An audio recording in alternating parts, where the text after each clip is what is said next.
I'm Erik Linask here in the TMC newsroom. We are here on the third day of IT Expo West in Austin, Texas. And kicking off this day 3 with me is Steve Johnson, president of Ingate Steve, good morning. Thank you for joining me this early. Good morning, Erik. It's my pleasure. We're here on day 3, a little bit earlier than most other people. What are your reflections on the first couple days?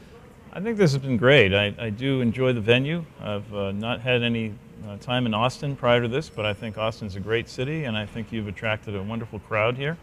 I think the numbers are up, and the sessions that we ran have been well attended with people who are seriously interested in the topic of unified communications and SIP trunking. And we look forward to both coming back here in a year and also going to Miami with you in February. Well, thank you, Steve. We look forward to it as well. I know that one of the sessions that you also participated in was a focus on enterprise session border controllers. Obviously, something Ingate has a deep interest in. How was that panel? What was discussed? Well, I think it was a great panel. We had 6 of the prime companies who offer enterprise session border controllers describing what their products are and answering questions from the audience about the use of SBCs in the enterprise, and I think that's a very hot topic. It's a topic that has a lot of interest, and obviously, as you said, Ingate has a great interest in that particular field that's related to unified communications.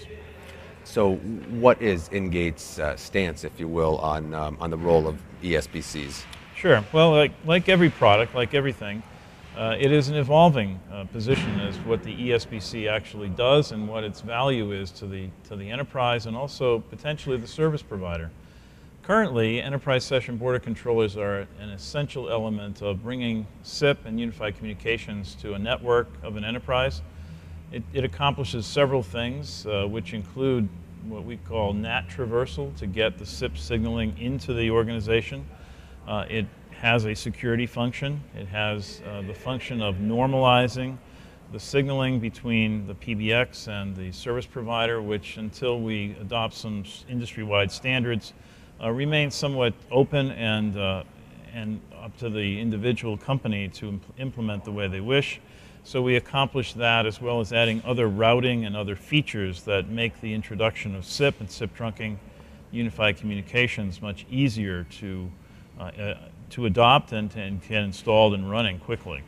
But we do see the evolution of this product as well and how it's going to be used. And we think that there's a role for it by the service provider to actually create the opportunity for companies to use the promise of SIP in different ways than it's currently available. Which, from the service provider perspective, if you get the service provider involved, makes it a little bit easier to sort of drive that into the enterprise space, I think. It does, and one of the things that we are finding is that SIP trunking, while it's still a hot topic and while we have only a small percentage of the industry actually using SIP trunking, there's a lot of road ahead of us. The promise of unified communications remains for things like video and faxing over IP and doing other things with SIP as the underlying signaling protocol that would allow the session border controller to make some routing decisions, let's say, that actually would assist the service provider and the enterprise in using those features. For example, SIP trunking requires that a signal and the media go up to an enterprise, from the enterprise, I should say, to the service provider, which then puts it onto the public switch telephone network for those people who are not on SIP. But video has a different way to go. Video wants to take a path that goes by the simplest way and the best way in a quality fashion to get to somebody on the other side of the world, perhaps. And that means crossing between service providers and networks, which today can be a little dicey. We believe that the session border controller at the enterprise edge can serve the service provider by routing that traffic onto, let's call it an enhanced quality network, where it could be actually delivered on a IP layer between networks and not run into some of the roadblocks that may cause it to deteriorate a little bit over the distance it may have to travel. And so we think the Enterprise Session Border Controller offers a great opportunity for the service provider to offer these, let's call them enhanced services, to their customers and actually generate revenue as a result. And knowing that enterprises are often reluctant to spend additional capital, especially if they don't see the value, when you've got the service provider with this level of incentive able to provide higher degrees of quality service, that changes the game. It could potentially change the game, and it would enable, again, the delivery of SIP into these enterprises with a great deal of control. It would also give the service provider the opportunity to use that device as a demarcation point, as a place to gather quality statistics, MOS scores, for example, that do interrupt or could be of impact to the delivery of these enhanced services, as well as to do diagnostics. So there's a many-layered reason why that SBC sitting there is a very valuable tool to the service provider as well. And ultimately, it could actually be the source of billing information for that particular organization that is taking these services. Is price point how big of a factor is price point on the enterprise side?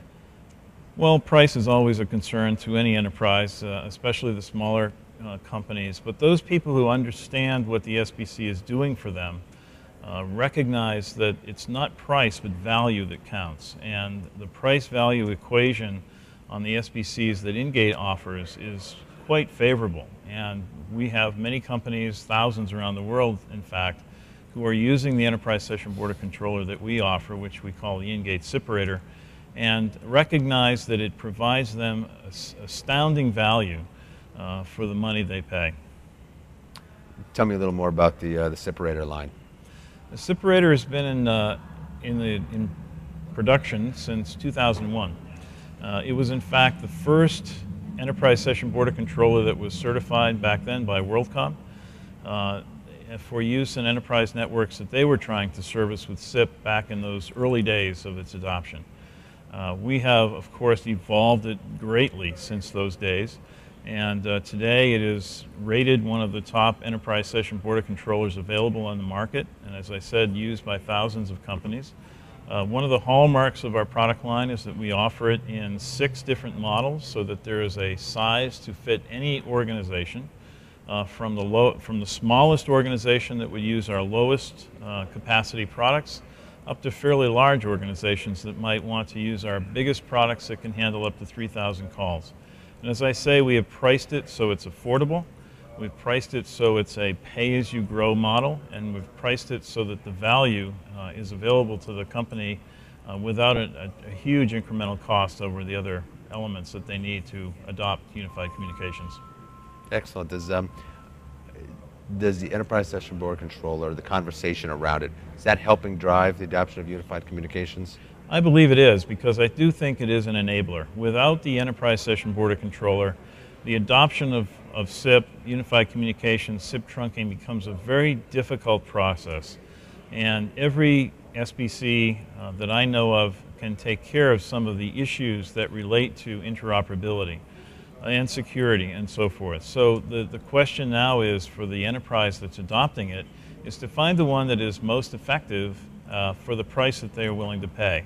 And I do think, as I said again, that the value that Ingate provides here encompasses 10 years of experience around the world with almost every PBX vendor that we know of that is offering a SIP PBX, as well as most, if not all, of the major service providers that are offering SIP trunks and can benefit from having this installed at the edge of their customers' network.